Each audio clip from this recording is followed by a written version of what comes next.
आप ही की 4 आदतें जो मोस्ट ऑफ लोगों में होती हैं, हम में भी हैं, आप में भी हैं। तो ये 4 आदतें अगर आपके अंदर हैं और आप बेबी प्लानिंग कर रहे हैं तो प्रॉब्लम तो ज़रूर आएगी। कैसे ठीक करें और वो आदतें हैं क्या, उसको छोड़ें कैसे, उसको सही आदत में कैसे बदलें, सब कुछ आज के वीडियो में है। आप सभी का बहुत बहुत स्वागत है यूट्यूब सहेली चैनल में। आशा करती हूँ आप बहुत खुश हैं, बहुत हेल्दी हैं, एंजॉय कर रहे हैं अपनी लाइफ को और आपकी प्रेगनेंसी प्लानिंग ईजी हो इसलिए आपने वीडियो ओपन किया है। तो चलिए शुरू करते हैं और जानते हैं आज के आइडियाज़ को जो कि साइंटिफिक है, बिकॉज ये सारे आइडियाज़ स्टडी बेस्ड हैं।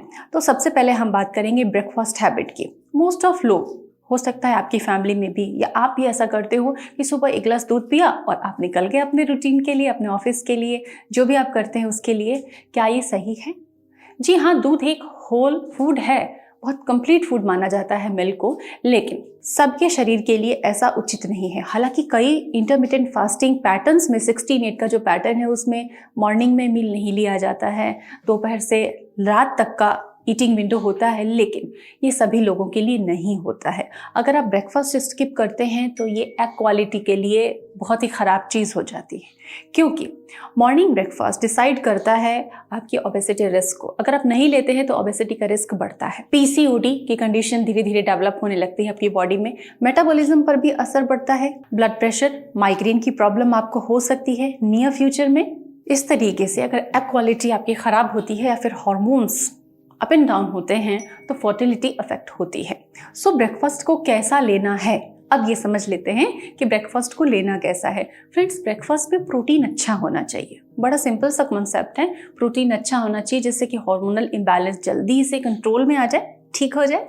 पीसीओडी में जो वेट गेन है वो कंट्रोल हो, वेट आपका मैनेज कर पाएँ आप, और एग क्वालिटी भी इम्प्रूव हो। इसीलिए ब्रेकफास्ट में जैसे आप भिगोए हुए मूंग का पोहा बना सकते हैं, पोहा आप ले सकते हैं, रेड पोहा ले सकते हैं, ओट्स ले सकते हैं, स्प्राउट्स का चीला ले सकते हैं, स्टीम्ड स्प्राउट चाट ले सकते हैं। ऐसे हेल्दी ब्रेकफास्ट प्रोटीन बेस्ड अच्छे से आप खाएं, कुछ फ्रूट्स, स्मूथ आदि भी आप ले सकते हैं। स्टडीज ये बताती हैं कि 25% महिलाएं इनफर्टिलिटी झेलती हैं क्योंकि उनकी स्लीप हाई क्वालिटी नहीं होती है। ये बड़ी ही सरप्राइजिंग बात है, कई लोगों को तो बड़े सिली सी लगेगी। कई लोग सोचेंगे कि नहीं ऐसा नहीं हो सकता, ठीक है हमको तो हमारी तो नींद पूरी हो जाती है। जी नहीं, ऐसा नहीं है। अगर ऐसा ही है तो ये केसेस, ये परेशानियां, ये हार्मोनल इंबैलेंस नहीं होते। अगर आपकी स्लीप हाई क्वालिटी नहीं है तो आपका एस्ट्रोजन, प्रोजेस्टेरोन, लेप्टिन और एफएसएच फॉलिकल स्टिमुलेटिंग हार्मोन जो कि एग को मैच्योर करता है, ये डिस्टर्ब हो जाता है। तो स्लीप हाई क्वालिटी कैसे करें? सबसे पहले आप ध्यान रखें, रात को कमरे में लाइट नहीं होनी चाहिए। अच्छी हैबिट है, सीखें, डालें, डल जाएगी अगर नहीं है तो। 8 घंटे की नींद बहुत जरूरी है, 7 से 8 भी चल सकता है। तीसरी चीज है कोल्ड ड्रिंक, चाय, कॉफी, बेवरेजेस सभी लोग लेते हैं, लेकिन अगर आप प्रेगनेंसी प्लान कर रहे हैं तो शुगरी जो ड्रिंक्स हैं, कोई भी ड्रिंक हो, आपके लिए नहीं है। अगर आप फ्रूट जूसेस भी ले रहे हैं तो प्रेफर करें कि आप फ्रूट खा लें उनकी जगह, क्योंकि फाइबर लॉस होगा, ब्लड शुगर में स्पाइक देगा आपको, और अगर आप हार्मोनल इम्बैलेंस को झेल रहे हैं तो ये आपके लिए सही ही नहीं है। तो शुगरी ड्रिंक्स को छोड़ दीजिए, कट कर दीजिए, उसकी जगह नींबू पानी आप ले सकते हैं या फिर होल फ्रूट आप ले सकते हैं, ये आपके लिए फायदे का सौदा रहेगा। चौथी इंपॉर्टेंट चीज़, प्रोटीन प्रोटीन प्रोटीन। प्रोटीन बहुत इंपॉर्टेंट है।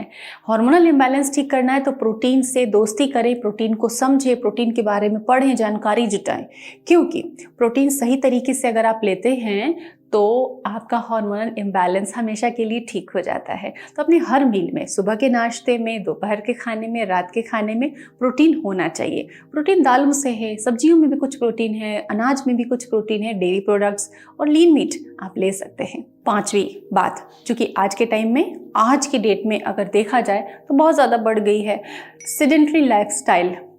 जी हाँ, ये कोविड ने सबको वर्क फ्रॉम होम करना सिखा दिया है और सेडेंटरी लाइफस्टाइल की तरफ ले गया है, लेकिन हमें इससे बाहर निकलना पड़ेगा। उस शेल को जिसमें हम बंद हो गए हैं उसको तोड़ के बाहर निकलिए, फिजिकली एक्टिव रहिए। ऑफिस वर्क जब आप करते हैं तो डेफिनेटली बैठना पड़ता है, लेकिन सुबह शाम कम से कम एक दिन में 20 मिनट फिजिकली एक्टिव रहें। फ़ोन पे बात कर रहे हैं तो आप वॉक करते हुए करें। थोड़ी देर बच्चों के साथ बाहर घूमने निकलें। टहलना भी अपने आप में एक्सरसाइज है, और हो सके तो साइकिलिंग, स्विमिंग या कुछ योगासन आप ज़रूर करें। सीडेंटरी लाइफ स्टाइल को बीट करें, अदरवाइज ये हैबिट हार्मोनल इम्बैलेंस को कभी जाने नहीं देगी। आशा करती हूँ आप सभी में एक अच्छा सा मोटिवेशन आया होगा, और अब आप इन चीज़ों को समझ गए हैं तो इनको फॉलो करना भी शुरू कर देंगे। अगर आप इनको पहले से फॉलो कर रहे हैं तो ये बहुत ही अच्छी बात है। हमें कमेंट करके बताएं, बाकी व्यूअर्स को भी काफ़ी मोटिवेशन मिलेगा। Stay tuned with us and thanks for watching.